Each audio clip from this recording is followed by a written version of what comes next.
So in honour of the official scariest, spookiest day of the year, we here at BioWare Follower wanted to show our appreciation for All Hallows Eve by reminiscing around the proverbial campfire about the top 5 scariest moments in BioWare history.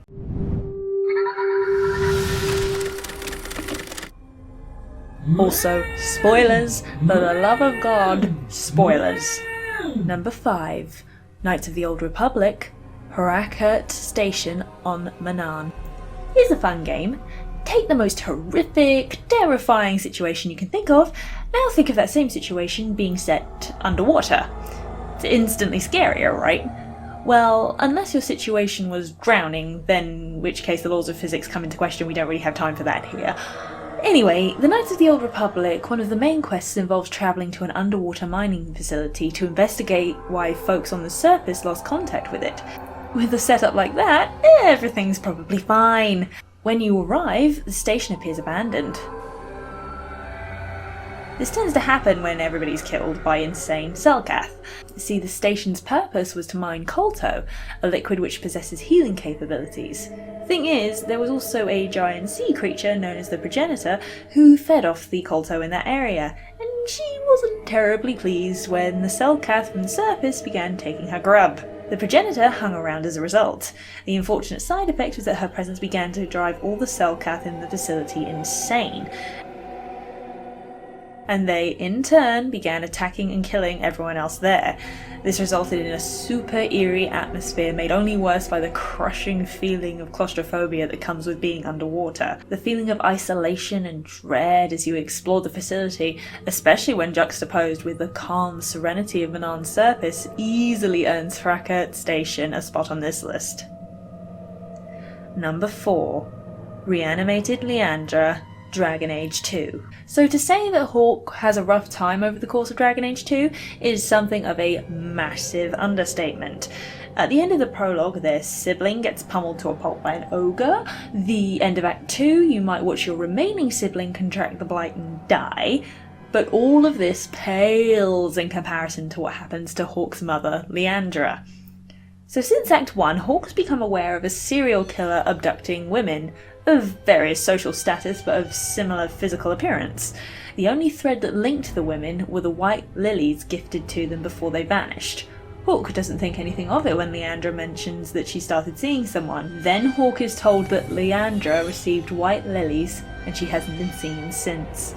The voice acting makes it apparent just how frantic Hawke is throughout the entire situation where you manage to track her kidnapper to where he's taken her. The place is somewhere between a lair and a shrine to Quentin's deceased wife, and the party can't help but notice a strong resemblance to Leandra.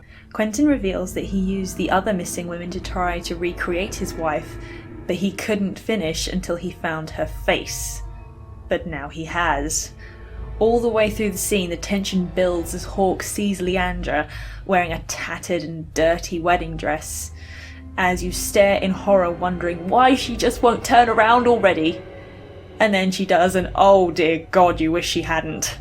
Once you defeat Quentin, Leandra shuffles over to Hawke, collapsing in their arms, and it's heartbreaking. Leandra's death, the scariest gut punch and tearjerker in Dragon Age 2. Number 3. The Mother, Dragon Age Awakening. Every time I have to think of the Mother, I can't stop a shiver creeping down my spine. This, for my money, is easily the most terrifying villain BioWare has ever created. The bitch is crazy! For starters, she's already a brood mother. A human woman who was corrupted and mutated by the Darkspawn and then impregnated to then create more Darkspawn. But the mother is so much more repulsive than even her nature would imply. Psychotic and dangerously unhinged. All she wants is to hear the song of the old gods once more, and she blames the architect for taking it away from her. And as if she wasn't creepy enough, there's her mutated, deformed children, and in the final confrontation with her, her face does this. Fun fact, the mother's voice actor is Dee Dee Rescher, memorably the bus driver at the end of Ferris Bueller's Day Off. Yes, really. Seriously, go IMDb it, it's really her. Number 2. Project Overlord, Mass Effect 2.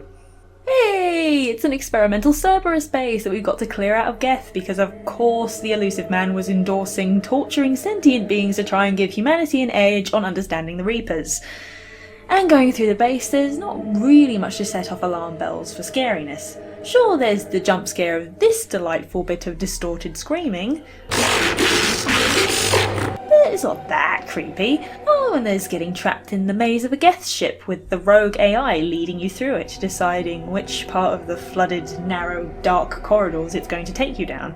It's a very clever way to heighten the tension, the creepy unease and dread that builds in the latter half of the DLC. Then you make your way to the location of the AI, and you find out exactly what the benevolent Dr. Archer was doing, and how.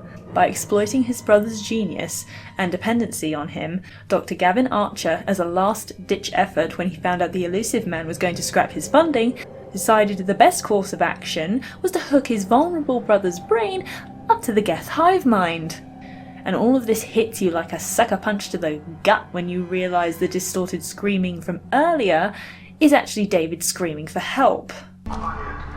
Please, make it stop. The horror of such an innocent soul being betrayed this way just hits you like a truck. I remember feeling physically sick to my stomach. Square root of 912.04 is 30.2. It all seemed harmless. And number 1, Hespeth's poem, Dragon Age Origins. You know what, I'm genuinely envious of people who haven't played this part of Dragon Age Origins, because that means they don't have this utterly pants-wetting terror seared on their brain for all eternity. I mean, good God! First day they come and catch everyone. The horror of this verse hasn't diminished in all the times I've heard it. I still shudder and feel nausea in the pit of my stomach. And what makes it worse is that Branka, Hespeth's lover, knowingly and deliberately did this to her and the other women of her house so they could spawn darkspawn that she could use to funnel towards the trap surrounding the Anvil of the Void. And Branka doesn't feel an ounce of remorse for it, deluding herself that Hespeth betrayed her by not wanting to turn everyone into monsters or meat sacks. Little did Hespeth know that the only irredeemable monster was Branka. And that's our list of the scariest BioWare moments. Did any of your favourites not make the list? Let us know in the comments section. If you'd like to see more content like this, be sure to hit that subscribe button and then the little bell to be notified of any updates to the channel. We wish you a spooky night, folks!